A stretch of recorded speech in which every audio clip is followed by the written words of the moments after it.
Logan Hayes had spent 29 years believing that the happiest people were the ones who never built a life they couldn't walk away from.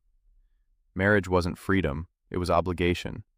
Children weren't blessings, they were responsibilities that lasted a lifetime. While his friends celebrated engagements and baby showers, Logan celebrated promotions, bonuses, and one-way flights to places he didn't have to ask anyone's permission to visit. Until one quiet Tuesday evening.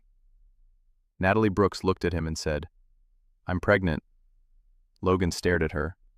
Neither of them realized it then, but that single sentence was about to destroy everything they believed about their future. Logan Hayes believed life was simple. Work hard, stay ambitious, never make promises you couldn't keep, and never build a life you couldn't walk away from. Marriage wasn't for him. Children weren't for him. He had reached those conclusions long before he met Natalie Brooks. His parents' divorce had taught him one lesson that he never questioned. Forever was just another word people used before leaving. So he built a different future, a successful corporate career, a growing investment portfolio, the freedom to accept any opportunity in any city without asking permission from anyone. Relationships were enjoyable, as long as they never became permanent. When he met Natalie, everything seemed perfect. She was intelligent, independent, ambitious, and just as focused on her career as he was.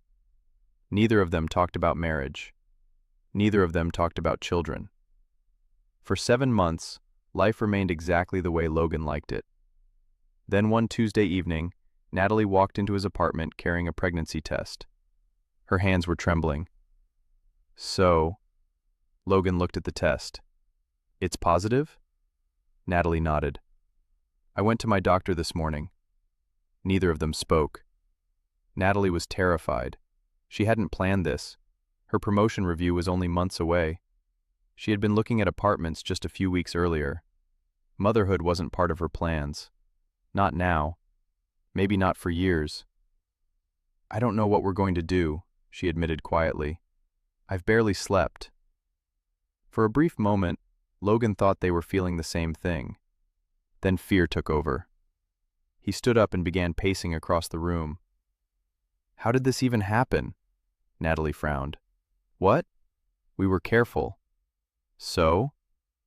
"So, this wasn't supposed to happen." Natalie looked at him, confused. "Logan, that's how accidents work." He rubbed both hands across his face. "Were you taking your pills?" The question hit her harder than she expected. She stared at him. "You seriously just asked me that?" "I need to understand." "I took them." "Every day?" "Yes." Silence. Instead of accepting the answer, Logan kept searching for another explanation. Something. Anything. Except accepting reality. "You knew how important the next few years are for me." Natalie blinked. "What does that have to do with this?" "My promotion. The relocation. The overseas position. Everything I've worked for." She couldn't believe what she was hearing. "You think I'm worried about your promotion right now?" "I'm saying this changes everything." "No." She shook her head. "This changes everything for both of us." Logan looked away, then said the words that would haunt him for months. "You should have been more careful." The room fell silent. Natalie stared at him, then quietly corrected him. "We." He looked back. "What?" "We should have been more careful." Another silence. "But somehow, you're making this my mistake." Logan didn't answer. He couldn't. Because somewhere deep inside he already knew she was right. Instead, fear kept speaking for him. "I told you from the beginning I never wanted marriage." "I know." "I never wanted children." "I know." "So what exactly were you expecting me to say?" Natalie looked at him for several seconds. "I wasn't expecting anything." She swallowed. "I was hoping we'd figure it out together." Logan laughed once, a nervous, frustrated laugh. "There isn't anything to figure out." "There is." "No. There really isn't." He stopped pacing. I think you should end the pregnancy. Natalie closed her eyes. I've thought about it. His shoulders relaxed. For the first time since she had arrived, he looked relieved. She noticed. The relief hurt more than anything he had said. But I don't know if I can. His relief disappeared instantly. Natalie. I don't know. I honestly don't. She looked at him with tears filling her eyes. I'm scared. I don't know what's right. I didn't want to be alone while figuring it out. Logan's mind wasn't hearing her fear anymore. It was racing through everything he believed he was about to lose. Then, without thinking, he said it.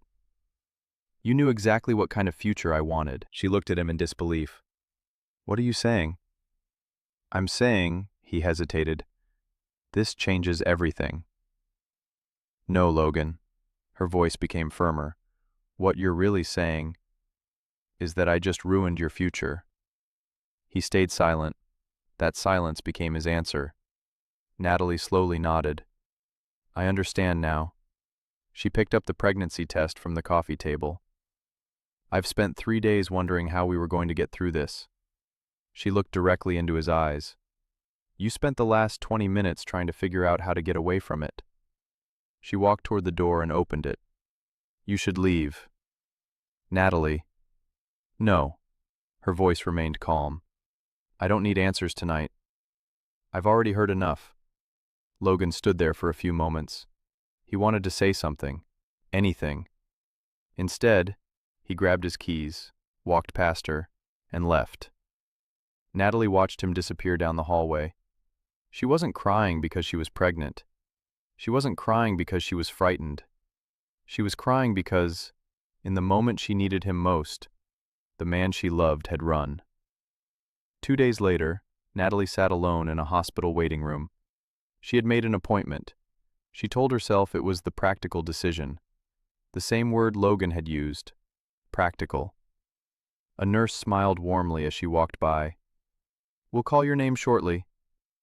Natalie nodded. Her hand rested gently on her stomach. She closed her eyes. For the first time, she wasn't thinking about Logan. She wasn't thinking about promotions, or apartments, or the future. She was thinking about the tiny life growing inside her. A life that had done nothing wrong. When the nurse called her name, Natalie stood. She took 2 steps toward the procedure room.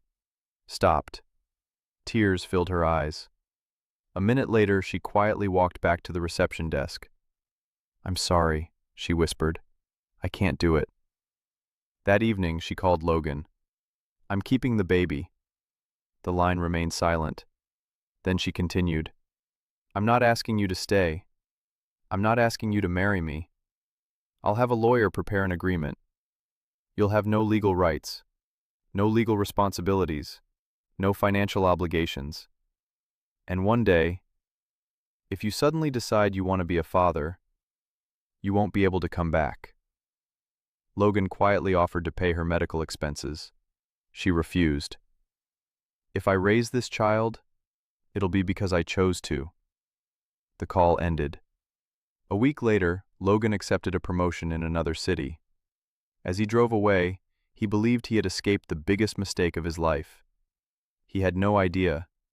He was driving away from the family he would soon spend every day wishing he had never left. The new city gave Logan exactly what he had wanted. A bigger office, a better title, a substantial raise, a modern apartment overlooking the downtown skyline. His first few weeks disappeared into meetings, presentations, and learning the dynamics of a new executive team. He threw himself into work the way he always had. Work had never disappointed him. People did. Whenever thoughts of Natalie surfaced, he buried them under another project, another deadline, another late evening at the office. Eventually, the memories became quieter.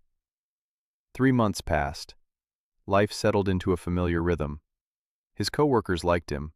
Clients respected him. Friday nights were spent with colleagues at rooftop bars and expensive restaurants. It felt almost normal. Almost. One evening, a coworker convinced him to join a double date. The woman across the table was attractive, intelligent, and funny. A year earlier, Logan would have had no trouble carrying the conversation. This time, he kept drifting away. Halfway through dinner, the woman smiled. "You've been somewhere else all evening." Logan forced a smile. "Sorry, long week." She laughed. "I don't think it's work." He didn't answer, because she was right. On the drive home, he couldn't remember the color of her eyes, only that, at one point during dinner, a little boy from another table had laughed while trying to throw a French fry into his father's mouth. For some reason, that was the only thing he remembered. It wasn't an isolated evening. He tried dating again. Coffee, dinner, a weekend hike. Every conversation ended the same way. He listened without really listening, smiled without really smiling. More than once, he caught himself staring at families instead of the woman sitting across from him. Eventually, he stopped accepting invitations. He told himself he was busy. The truth was much harder to admit. For the first time in his adult life, he simply didn't want to. One rainy Saturday afternoon, Logan sat alone in his apartment. The silence had become familiar. He picked up his phone, scrolled until he found Natalie's name. His thumb hovered over the call button. He remembered the last conversation, the accusations, the hurt in her voice, the way she had told him never to come back into their child's life. He locked the screen, then opened his contacts again. This time, he called Megan Carter. She answered after the third ring. "Logan?" There was no warmth in her voice, only surprise. "I know this is awkward," Logan said quietly. He struggled to finish the sentence. "I wanted to know how she's doing." Megan didn't answer immediately. "You know Natalie wouldn't like this." "I know." Another silence. "I won't ask to speak to her." "I just need to know," he paused. "What happened?" Megan understood what he meant. "No." Logan frowned. "No?" "She didn't go through with it." His grip tightened around the phone. "The baby is healthy." Neither of them spoke. Then Megan added softly, "The ultrasound was last week." Logan waited. "It's a boy." Everything inside him stopped. A boy. Not a pregnancy. Not a baby. A boy. For reasons he couldn't explain, the single word landed somewhere far deeper than he expected. After ending the call, Logan remained sitting on the couch. The apartment was completely silent. He stared out at the city lights for almost an hour. For the first time, he tried to imagine him. Not as an idea, not as a responsibility, as a little boy. His little boy. That night, Logan dreamed. A bright summer afternoon, a baseball field. A little boy no older than 6 stood 20 feet away, wearing a cap that kept slipping over his eyes. "Dad!" The boy held up a baseball glove. "Throw it!" Logan smiled without knowing why. He tossed the ball. The boy missed it completely, then burst into laughter. Again. "Dad! Again!" He threw another. This time the boy caught it. He jumped excitedly. "I did it!" Logan laughed with him, the kind of laugh he hadn't heard from himself in years. "Dad!" "One more." He threw the ball again, again. The laughter echoed across the empty field. Then, everything disappeared. Logan opened his eyes. His bedroom was dark. For a brief second, he could still hear it. "Dad! Throw the ball!" The laughter faded into silence. Logan sat upright, breathing heavily. His t-shirt clung to his back. He walked into the kitchen and poured himself a glass of water. His hands weren't steady. He stood by the window looking out over the sleeping city. Sleep never returned that night. Instead, old memories quietly surfaced. A 6-year-old boy waiting by the living room window every other weekend. His mother pretending not to notice. A promise that his father would come. A promise that slowly became hope. hope that eventually became disappointment. Logan closed his eyes. He had spent years convincing himself that he never wanted to become a father. For the first time, a far more frightening question entered his mind. What if he was becoming his own father? Time moved forward whether Logan was ready or not. The seasons changed. The city settled into autumn. Work became busier. His responsibilities grew. Outwardly, his life looked exactly as he had planned it. Inside, nothing felt as certain anymore. Calling Megan became part of his weekly routine. The conversations were always brief. "How's Natalie?" "She's okay." "And him?" "Healthy." That was usually enough. Sometimes Megan volunteered a little more. "He kicked a lot during today's appointment." Or, "She spent the whole afternoon putting together the nursery." Logan never said much. He simply listened, then thanked her before hanging up. One Friday afternoon, an email appeared in his inbox. From Natalie Brooks. For almost a minute, he simply stared at her name.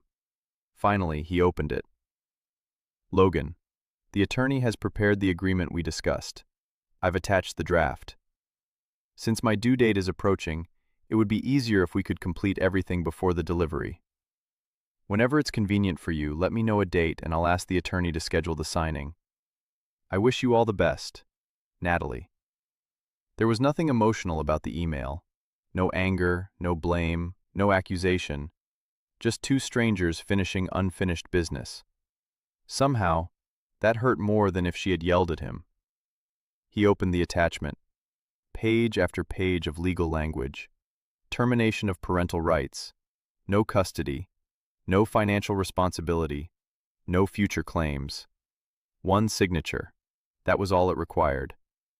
He printed the document, placed it neatly on the dining table, picked up a pen. Then, his phone rang. A client. He answered immediately.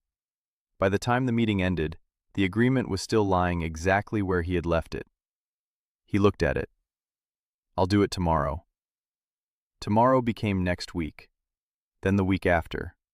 Whenever Natalie politely followed up through email, Logan always replied the same way. "Sorry, work has been hectic. I'll be there soon." He wasn't lying. Work really was busy. It just wasn't the real reason. The real reason was much harder to explain. Every time he imagined signing the papers, something inside him quietly resisted.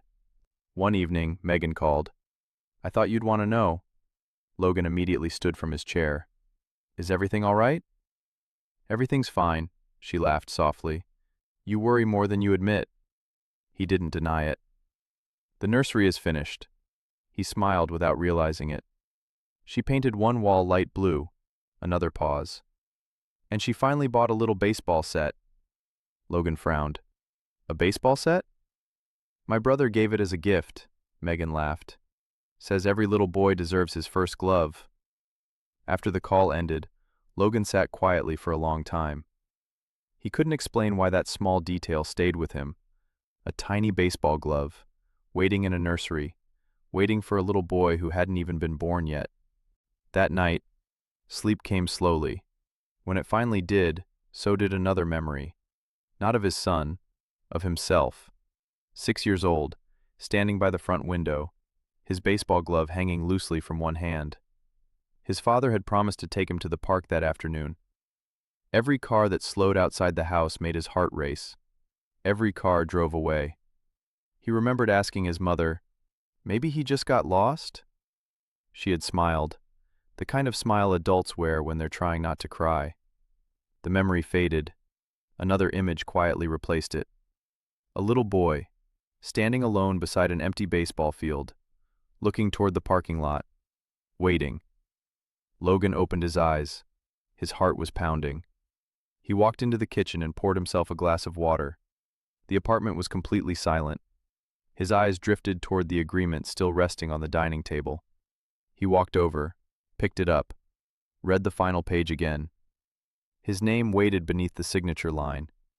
He uncapped the pen, held it above the paper. Several seconds passed. Then he slowly placed the pen back on the table. I'll do it later. He folded the agreement, placed it back inside the envelope.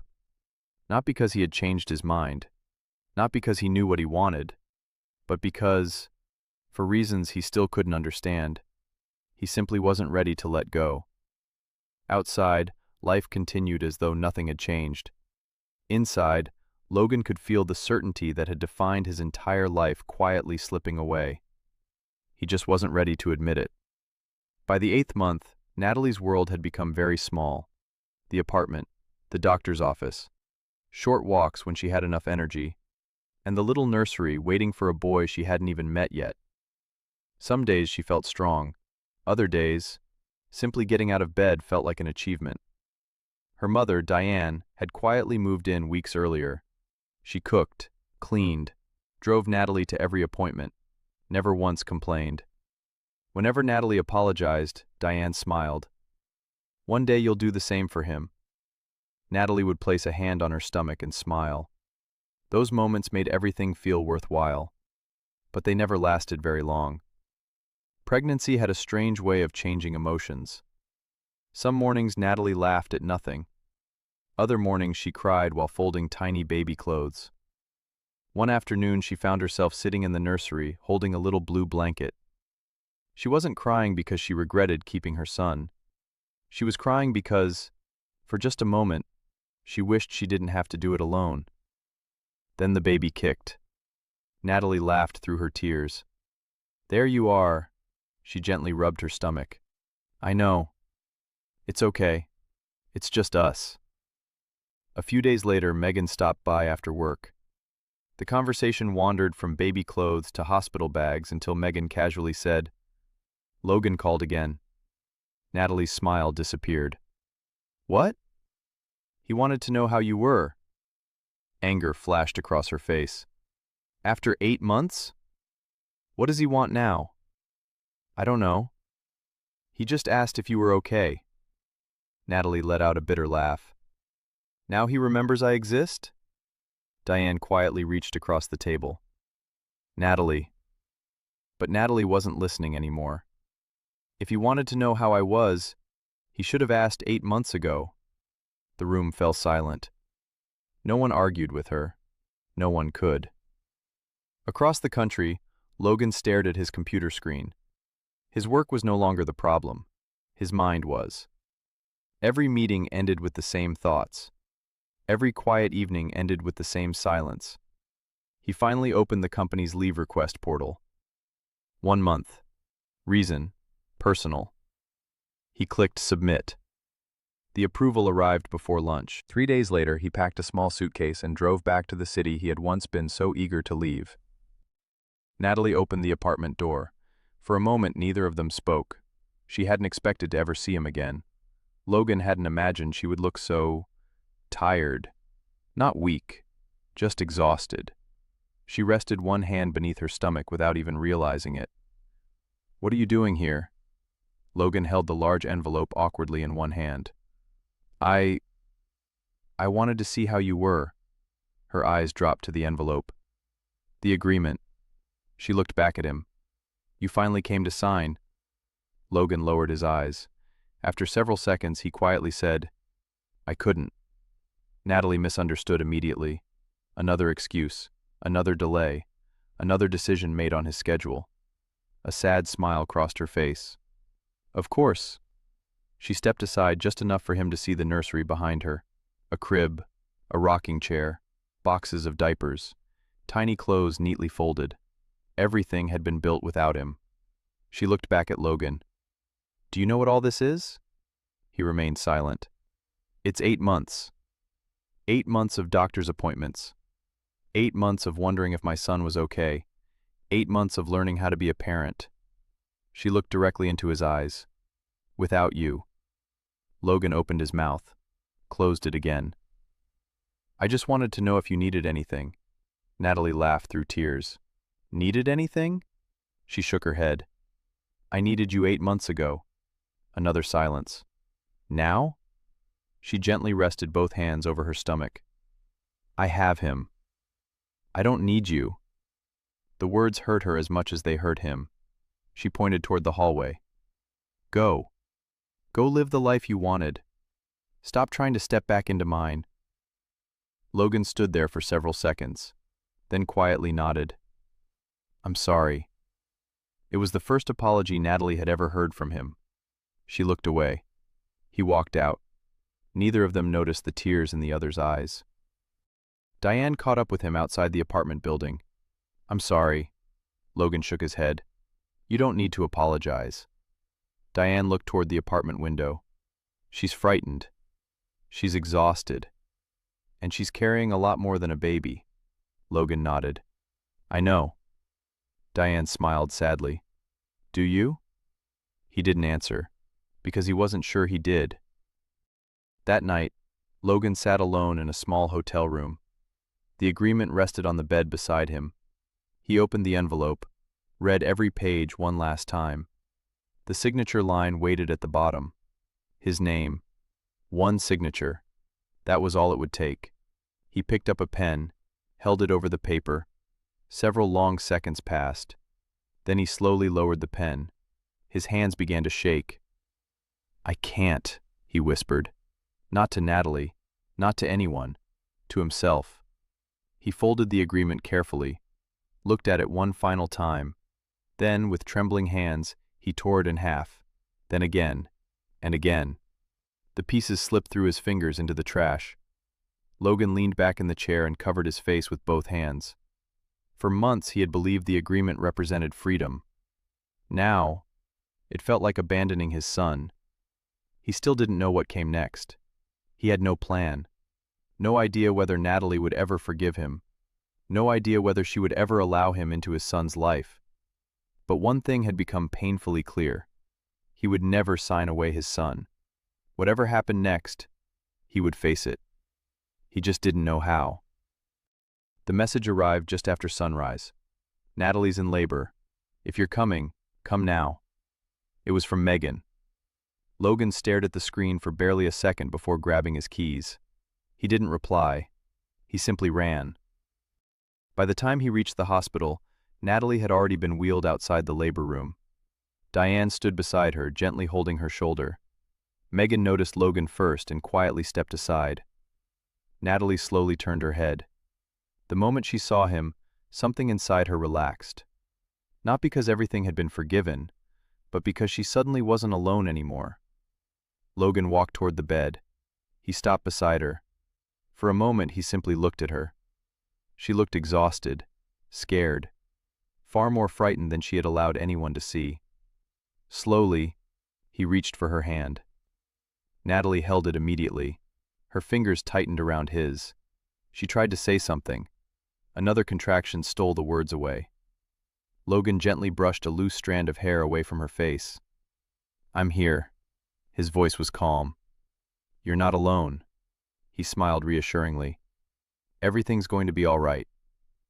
Natalie closed her eyes and squeezed his hand even tighter. The nurse returned. "It's time." Neither of them wanted to let go. But eventually, their hands separated. Logan stood there watching until the labor room doors closed behind her. Time seemed to stop. No one spoke very much. Diane quietly prayed. Megan paced the hallway. Logan never once looked away from the doors. Then, a baby's cry echoed through the corridor. Logan closed his eyes. A tear escaped before he even realized he was crying. Nearly an hour later, Natalie was moved into her room. She looked exhausted, but peaceful. A nurse entered carrying a tiny bundle wrapped in a soft blue blanket. She carefully placed the baby into Natalie's arms. Natalie looked down. The world disappeared. She kissed his forehead. Tears rolled silently down her cheeks. Diane smiled. Megan quietly wiped her own eyes. Then Natalie looked toward the doorway. Logan was still standing there, almost afraid to come any closer. She smiled, just a little, then gave the smallest nod. The nurse gently lifted the baby from Natalie's arms and placed him into Logan's. His hands trembled. He stared at the tiny face sleeping peacefully against his chest. He had imagined this moment countless times over the past few months. None of those dreams had prepared him for the real thing. His eyes filled with tears. He laughed softly through them, then simply whispered, "Hi." That was all he could manage. He carefully sat beside Natalie. Still holding the baby, he gently touched her forehead. She looked at him. He smiled. "You're glowing." Natalie laughed weakly. "I don't feel like it." "I know," he smiled, "but you are." For several moments, neither of them spoke. There was nothing left to say. The little boy sleeping peacefully between them had already said everything. 2 days later, Natalie returned home. The apartment felt different now. The nursery was no longer waiting. It was finally alive. That afternoon, someone knocked on the door. Logan stood outside carrying several shopping bags. Diapers, baby wipes, formula, baby clothes, bottles. The things a father buys without being asked. Diane welcomed him inside. "I'll make some coffee." She smiled knowingly before disappearing into the kitchen. Megan quietly followed, leaving the living room to the 3 people who needed it. Logan walked toward the crib. His son was asleep. He stood there for almost a minute, simply watching him breathe. Finally, he turned toward Natalie. "I threw the agreement away." Natalie remained silent. "I couldn't sign it." He smiled sadly. "I kept telling myself I'd do it tomorrow. Then next week. Then after the next meeting. But every time, I just couldn't." He looked toward the crib. "I spent most of my life believing I didn't want a family. I thought I was protecting my freedom." He lowered his eyes. "The truth is, I was protecting my fear." He took a slow breath. "When I was little, my father left. I spent years waiting for him. Every birthday, every Father's Day. I always believed maybe this time he'd come." His voice almost disappeared. "I don't remember the day I stopped waiting. I only remember how empty it felt." He looked at the sleeping baby. "I almost gave my son that same childhood." Another silence followed. "I don't know how to erase what I said. I don't know how to undo the hurt I caused. But I know I can't run anymore. Not from him. And not from you." He looked into her eyes. "If you'll let me, I'd like to spend the rest of my life proving that the man sitting here isn't the one who walked out of your apartment." Natalie sat quietly for several moments. When she finally spoke, her voice was calm. "You hurt me, Logan." He lowered his head. "I know. When I told you I was pregnant, I was terrified. I didn't know what to do. I needed someone to stand beside me." A tear rolled down her cheek. "And you left. You made me feel like I had become a burden, like our baby was a mistake you wanted to erase." She looked toward the crib. "There were nights I cried myself to sleep because I was afraid. Afraid of raising him alone. Afraid I wasn't strong enough." She wiped away another tear. "I hated you for a long time." Logan never interrupted. He simply listened. Then Natalie smiled faintly. "But somewhere over these past months, I also started understanding something. You weren't just running away from us. You were running away from becoming the man who abandoned you." Logan's eyes filled with tears. She reached for his hand. "I can't promise everything will be easy. And I can't pretend those 8 months never happened. But," she gently squeezed his hand, "I'd like us to try." Logan closed his eyes in relief. "Thank you." She smiled toward the crib. "There's one more thing. We still haven't given him a name." Logan looked at his son for a long moment. The tiny boy stretched in his sleep before settling down again. A gentle smile appeared on Logan's face. "We spent months believing we were deciding his future." Logan smiled at the baby. "Turns out, he was quietly changing ours." Natalie smiled. "So, what should we call him?" Logan thinks for a moment. "Samuel." Natalie looked at him. "Samuel?" Logan nodded. "The prophet Samuel. His birth changed the course of a nation." He looked down at his son. "Ours changed the course of our lives." Natalie smiled through tears. Samuel Hayes. She gently touched the baby's tiny hand. I think it's perfect. Both of them laughed quietly, the first genuine laugh they had shared in months. Logan looked at his son again. Looks like we should start filling out his birth certificate. Natalie smiled. And after that, she looked at him with a teasing smile. After that, I think we have some paperwork of our own. Logan laughed. This time, I'll be happy to sign. Outside, the evening sun slipped quietly below the horizon. Inside, two frightened people who had almost lost each other sat beside the little boy who had unknowingly brought them back together. Sometimes, the family you spend your life trying to avoid becomes the very place where you finally find yourself. If you enjoy stories that explore the complexities of relationships and the difficult choices people make, please like this video, subscribe to Forge Stories, and join us for a new original story every day. Then share your thoughts. Is becoming a parent what makes someone a father, or is it the choice to stay?